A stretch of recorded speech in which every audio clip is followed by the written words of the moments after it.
Get together हा कार्यक्रम या ठिकाणी आयोजित केलेला आहे. छत्रपती शिवाजी हायस्कूल माणगाव हे माझ्या आयुष्यातलं सुरुवात या ठिकाणी 1999. कदाचित तुम्ही सर्वच जण 5 वर्ष माझ्या हाताखालूनच केले. मला 10-12 दिवसापूर्वी विकास कांबळेचा फोन आला. मी म्हटलं विकास कांबळे कसा काय फोन करतोय, आणि म्हणाला सर कसं काय ओळखलात का? माझ्या ट्रूथ कॉलरला विकास कांबळेचं नाव पडलं आणि विकास ओळखलं होतं. बरं काय सांग, असं आम्ही गेट टुगेदर 12 तारखेला ठेवलंय आणि तुम्ही यायला पाहिजे. विकासला म्हटलं कुठलाही विचार न करता मी येतो. आणि आज या ठिकाणी हा 12 तारखेला हा स्नेहबंध मैत्रीचा असा हा ऋणानुबंधाचा कार्यक्रम या ठिकाणी तुम्ही आयोजित केलेला आहे. खरोखर मित्रांनो, हा तुमचाच ऋणानुबंधाचा कार्यक्रम नाही, न कळत माझ्या सहकारी मित्रांचा स्वतः तुम्ही एक ऋणानुबंध कार्यक्रम आयोजित केला. खरोखर तुमचे धन्यवाद. कारण फर्नांडिस सर असो, उळकर सर असो, एव्ही कांबळे सर असो, आर.डी. कुंभार सर असो किंवा रेडेकर सर असो, बाकीचे लोक मला काही भेटत असतात, पण हे लोक काही भेटत नाही. परवा आम्ही 8 दिवसापूर्वी रेडेकर सर गडियलला भेटलो, पण ती 5 मिनिटाची ती आमची भेट, त्या 5 मिनिटाच्या भेटीमध्ये आपण जे काही बोलायचं किंवा जे काही आपले आचार विचार व्यक्त करायचे ते काही मिळालं नाही. कारण का प्रत्येक वेळी कामात असतो. आणि आज असा विचार केला की आज पूर्ण दिवस फक्त आणि फक्त मैत्रीसाठी करायचा, आणि हीच फक्त आणि फक्त तुमच्याकडून घडवली गेलेली ही केमी आहे. बरोबर. परवाच धोंडीबा, त्यानंतर चंद्रकांत, विकास, युवराज ही मंडळी आली आणि सर तुम्ही कुठे आहात? मी म्हटलं बुजवणे हायस्कूलला. काय म्हटलं? नाही तुम्हाला निमंत्रण देण्यासाठी आलं. मला म्हटलं निमंत्रण द्यायची काही गरज नाही आहे, तुमचा मला घेऊन पोहोच. नाही सर आम्ही सगळ्यांकडे पोहोचतोय, तुमच्याकडे पण येणार या. मित्रांनो, खरोखरच त्यावेळी त्याच्या माझ्या विद्यार्थ्यांना पाहिल्यानंतर भरभरून वाटलं, मन भरून आलं. कारण जो चंद्रकांत एवढा शांत असायचा, तो चंद्रकांत आता थोडासा बोलका वाटला. आणि या चंद्रकांताने त्याच्या टीमनं ही खरोखरच आम्हा सर्वांना एकत्र आणण्याचं जे काम केलं त्यासाठी एक टाळ्यांचा. मित्रांनो, आम्ही आयुष्यामध्ये भरपूर कमवतो, पण त्या कमवण्याला काही किंमत नाही. आपण जर आपली मैत्री जर व्यवस्थित ठेवली आणि मैत्रीतून आपण जर पुढे जात असो तर त्याच्यातला जो आनंद आहे तो तुमच्या संपत्तीला आनंद मिळत नाही. आज कोट्याधीश आहे.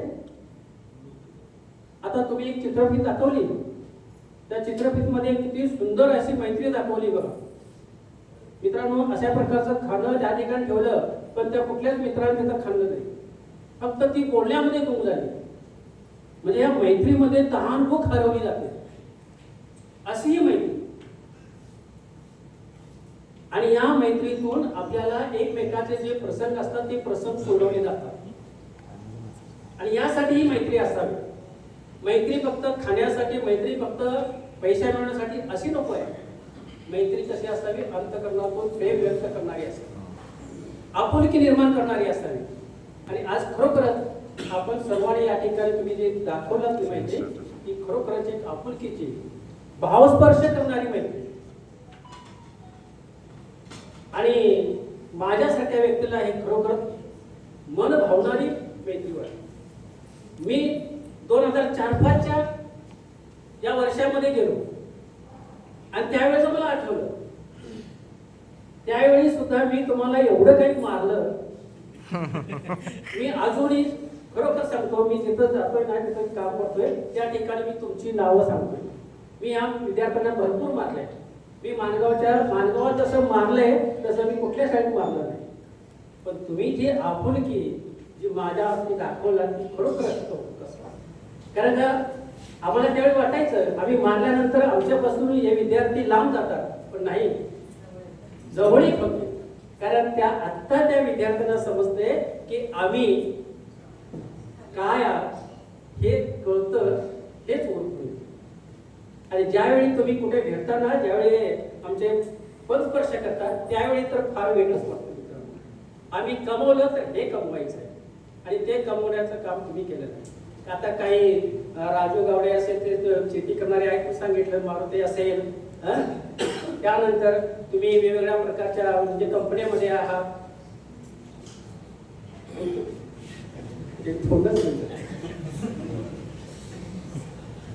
मला पाठीमागून आवडा म्हणाले, कारण सर ही जी वेळ आहे, ही जी भावना आहे, ती थांबू देत नाही. त्यामुळे आता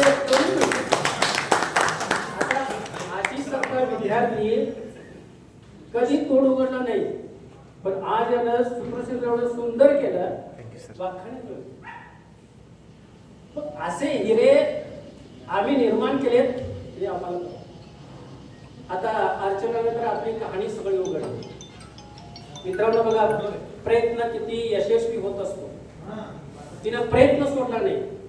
सासूनं नकार दिला, नवऱ्यानं नकार दिला, पण त्या सासूचंही मन जिंकलं, नवऱ्याचंही मन जिंकलं.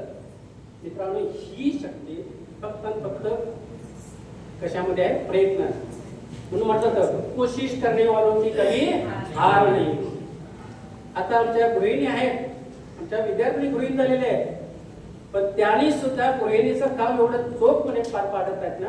आता मायानं सांगितलं, आपली कहाणीच उलगडली. हे मित्रांनो, फक्त तुमच्या एकमेकांच्या विचारातून तिला ती प्रेरणा मिळाली, आणि तेच जर तुम्ही अव्वल राहिला तर त्याच्यातून काही निष्पन्न होत. महेश माता इथं असताना आम्हाला कधी पण फोन करायचा. आताच्या 10 वर्षामध्ये फोन आहे, त्याच्या अगोदर मात्र आता सचिन कांबळे मात्र तो काही कधी भेटत असतो, तो धागा झाला की मला भेटून जातो असतो. असे अनेक विद्यार्थी. आता प्रदीप सावंत असेल, तो आम्हाला केव्हा आमच्या शैक्षणिक क्षेत्रात असल्यामुळे तो कधी भेटत असतो. आता दोन्हीवाला म्हटलं, सुरुवातीला प्रास्ताविक मध्ये म्हटलं होतं की आम्ही म्हणजे इंग्लिश मिडियमची जरा वेगळी असतात आणि मराठी मिडियमची वेगळी असतात. मित्रांनो, तसं नाही आहे. इंग्लिश मिडियम पेक्षा आज तुम्ही एक पाऊल पुढे आहात, एक पाऊल पुढे आहात. आज इंग्लिशच्या प्रतिनिधी मगाशी बघितलं, ते असं वाटलं की आजचा इंग्लिश मॅथ कुठेही त्याच्या ठीक आहे. आता दोन्हीवर सुद्धा सुरुवातीला काही शब्द बोलत होता, त्याच्यातून सुद्धा इंग्लिश शब्द येत होते, म्हणजे तुम्ही शिकलाय ना. आज मला सांगा, आज आम्ही इंग्लिश मिडियमचं जे फॅड आमच्या समोर जे ठेवलेलं आहे ते काही उपयोगच नाही. आज इंग्लिश मिडियमचा विद्यार्थी कुठल्याही परीक्षेमध्ये फर्स्ट तुम्हाला दाखवा, 10वी मध्ये असो किंवा 12वी मध्ये असो. आज एमपीसी मध्ये असो, यूपीसी मध्ये असो, ते सुद्धा विद्यार्थी जास्तीत जास्त मराठी मिडियमचेच आहेत. त्यामुळे मराठी मिडियमला म्हणजे माय मराठीला तुम्ही कधी विसरू नका, आणि माय मराठीमध्येच आपल्या मुलांना शिकवा, आणि तीच मुलं तुमच्यासाठी. मला ते एकनाथ फडकेचं एक आठवते वारंवार. कधी कधी मी खोड्या करायचा, आणि खोड्या करत असताना त्याला आम्ही पनिशमेंट दिली होती, बेडू गोळ्या मारायची.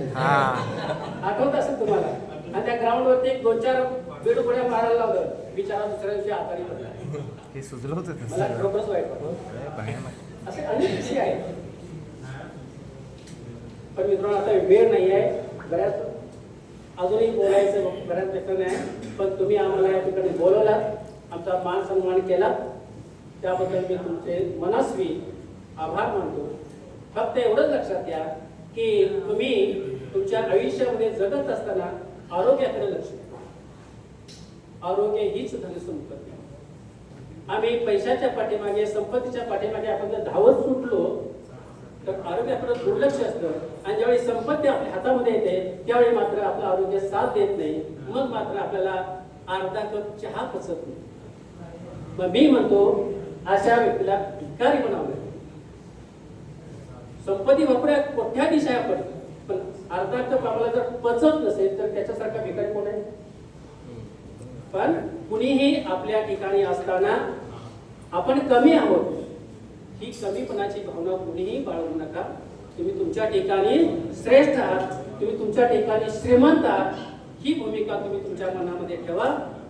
आणि आम्हाला या ठिकाणी अमित अर्जुनवाडकरनं या ठिकाणी म्हणजे खरोखर सुंदर अशा ठिकाणी आजपर्यंत आम्ही अशा प्रकारचे बऱ्याच वेळा गेलो, पण हे रमणीय असं स्थळ आपण कधी पाहिलं नाही. ते आम्हाला दाखवण्याचा प्रयत्न अशा रमणीय अशा ठिकाणी हा मैत्रीपूर्ण असा हा सोहळा या ठिकाणी संपन्न केला. त्याबद्दल आपल्या सर्वांचे धन्यवाद देतो आणि मी थांबतो. जय हिंद, जय हिंद. धन्यवाद. मी योगेश राणा विनंती करतो. त्यांनी आता दोन शब्द व्यक्त करावे.